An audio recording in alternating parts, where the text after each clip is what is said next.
Second particular point, sir, RCM. We receive these RCM in our scrutiny notices and all, sir. These are the checkpoints, validation rules as per the SOP. Sir, ITC cannot exceed, ITC claimed in table 4A, what? 4A3, 4A2, 4A3 क्या है? Domestic RCM, GTA, etc. and all of those things. 4A2 क्या है? Import of service. तो 4A2, 4A3 को combine करके जितना tax payment किया RCM उससे excess हो सकता है क्या? अरे how is it possible? I am making payment in table 3.1D in GST 3B by cash of 100 rupees, but I am claiming 200 rupees of RCM in table 4A2 and 4A3. How is it possible? I cannot claim input tax credit more than what I have paid in cash. So it's the simple validation. In case if this triggers, I am going to get a scrutiny notice. Second validation, RCM paid as per GST 3B cannot be less than what is there in 2A. Sir, in 2A, we have a goods transport agency, consignment note bilti hai. We have not received any bill, right? But we are making payment of RCM. We have a self invoice under section 31 subsection 3 clause F, right? Whether that particular RCM liability, whether it will be uploaded in GST 1 and whether it will come to a 2A. Are you saying he is an unregistered supplier, unregistered goods transport agency?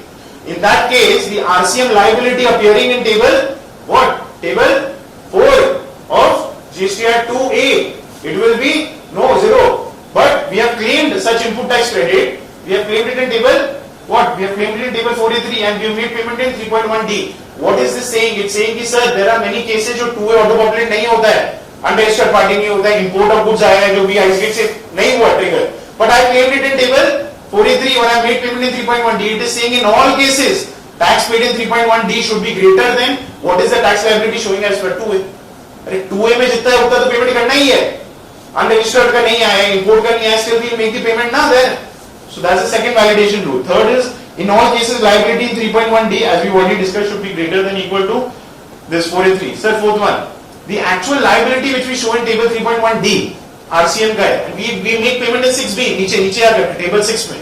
तो table 6 में 100 रुपया है, cash में payment की है, ऊपर में दिखा रही है 1000 रुपया पेमेंट करना है RCM में, कोई मजाक है क्या? It cannot happen like that. If you are showing RCM liability in table 3.1D of 1000, at least 1000 rupees you have to make payment in cash in table 6, right? That is another validation rule here.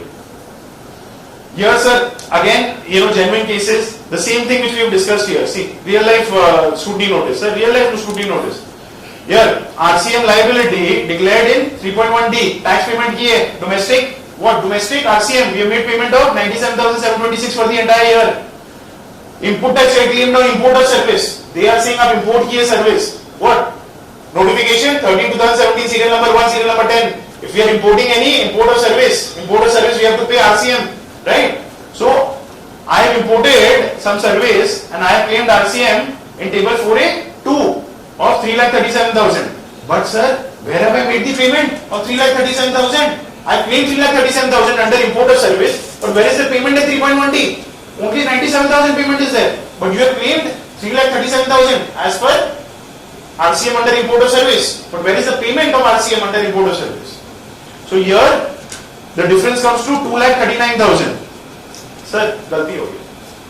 क्या गलती हो गया? Import of goods था sir. 4A1 में claim करना था, goods से 4A2 में claim. Possible? अरे possible. Import of goods, when we are importing, we file bill of entry and we make payment of IGST in challan. And section rule 36 it mentions on the basis of the bill of entry, it is the documentary evidence which is document specified to claim input tax credit. You don't need anything else. You don't need the input tax credit to appear in table 10 of GST 2A for you to claim it in GST 3B. This is, I am not saying this, later on we will see burning issue. One circular is saying, law also says that if input tax credit you have paid under IGST by filing bill of entry for import of goods, don't need to see whether it appears in GST 2A, 2B, nothing. Directly claim it in table 4A1 of GST 3B. But if you can't claim it in 4A1, for example, in this particular case, by mistake, the input tax credit has not been claimed in 4A1 against the IGST bill. It has been claimed in 4A2. 4A2 क्या है? Import of service. Import of service triggers directly RCM. तो RCM कहाँ से payment करेंगे? RCM तो कुछ है ही नहीं ना. This is तो normal case of claiming of input tax credit against IGST paid. So here we have mentioned it in 9C. We have corrected this particular ये error in table 6C. Sir, do we remember table 6 of GST 9? Table 6A, auto-populate of all the input tax credit available and claimed in GST 3B in those 12 calendar months, financial months, right? And then the breakup happens. Domestic input, further breakup of input service capital goods, RCM breakup, then another breakup, what? Import of service, import of goods. This is I have made the rectification in 6E. 6E क्या होता है? Import of goods. 6F होता है import of service. I have already disclosed it in GST 9, rectified it कि sir ये import of service के against में input tax credit claim नहीं है. This is for import of goods. I have already rectified in 9C. So where is the question of dispute? I just mentioned this entire thing जो मैं आपको बोला मैं लिख दिया हूँ यहाँ पर. I have attached my bill of entry copies, IGST challan, 9C, DRC 03, everything, and the matter was dropped. Sir, another case, warning issue for RCM. What is this? Sir, there is a difference of 6,612, 5,689 of RCM. मतलब क्या है sir? मतलब क्या है? 4A3 में ज्यादा claim करके रखिए डोमेस्टिक का और 6B में जो एक्चुअल कैश में पेमेंट करना वो कम है. 152 है, ये 158 है. आपने 5,500 रुपए ज्यादा क्लेम कर लिया टैक्स से. Sir, this is the entire reconciliation. मुद्दा क्या है sir? March 19 of 1819, tax was paid properly, correctly in 3.1D under RCM domestic supply. Sir, during 17, 18, 18, 19, we didn't have the clarity whether we need to claim input tax credit under RCM in the same month or not. We claimed it in the next month.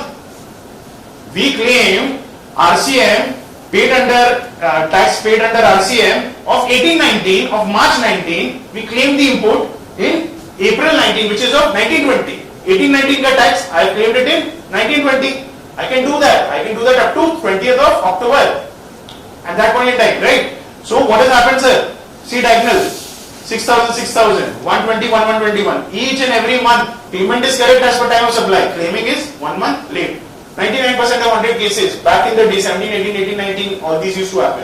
So, simple reconciliation is made. Now, another trigger point. Same thing happening. March 2020, RCM is paid correctly. But input is claimed 2021-22.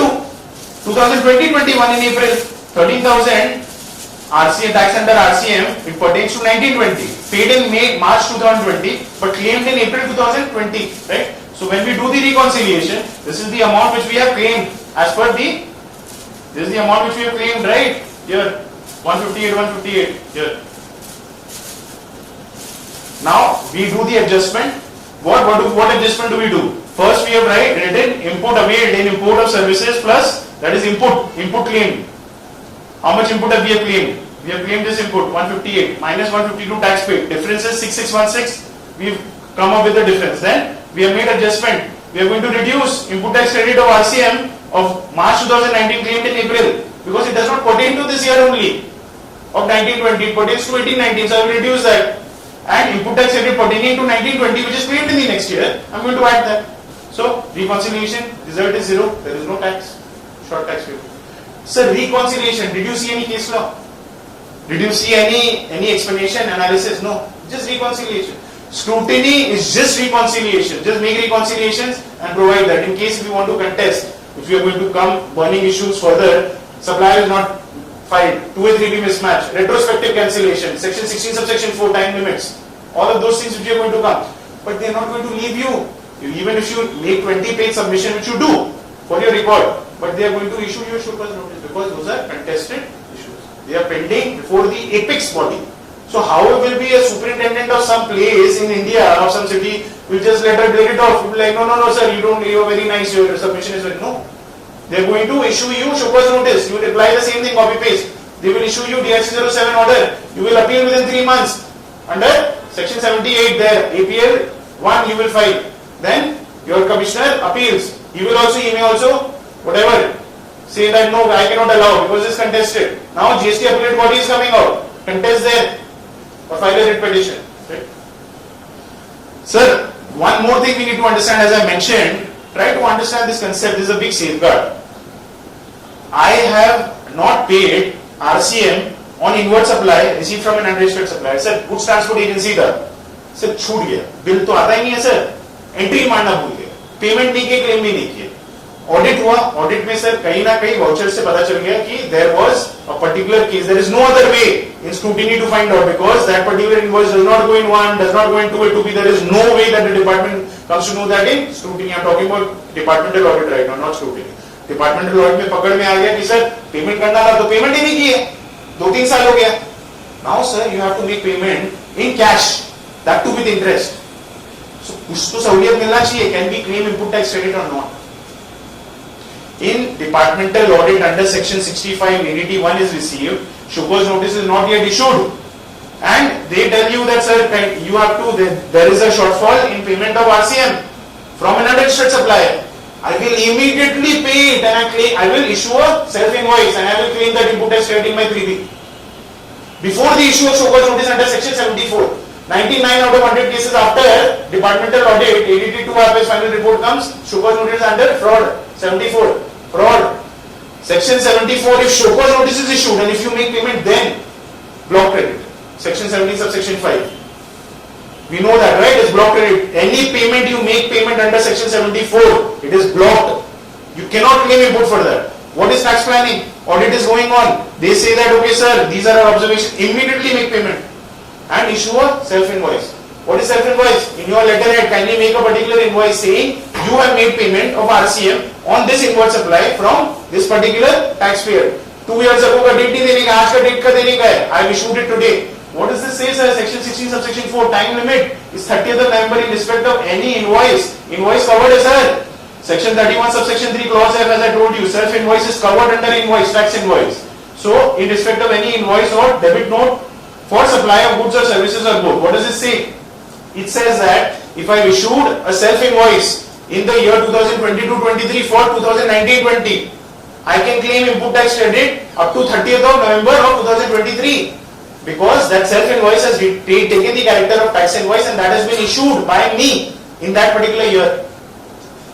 So this is one particular benefit which we can take. But if we take, if there is any input tax credit which we have claimed or if any tax which we have not paid under RCM on inward supplies from registered transporters and all that, bill is issued that point in time, and if we have not made payment, we cannot claim input tax credit later because time of supply, it is the payment right, then you have to make the payment when they have issued you the invoice, and claiming of input tax credit is time barred under section 16 subsection 4 because the date of invoice is 2019 and the last date is 30th of November 2020 or 20th of October 2020.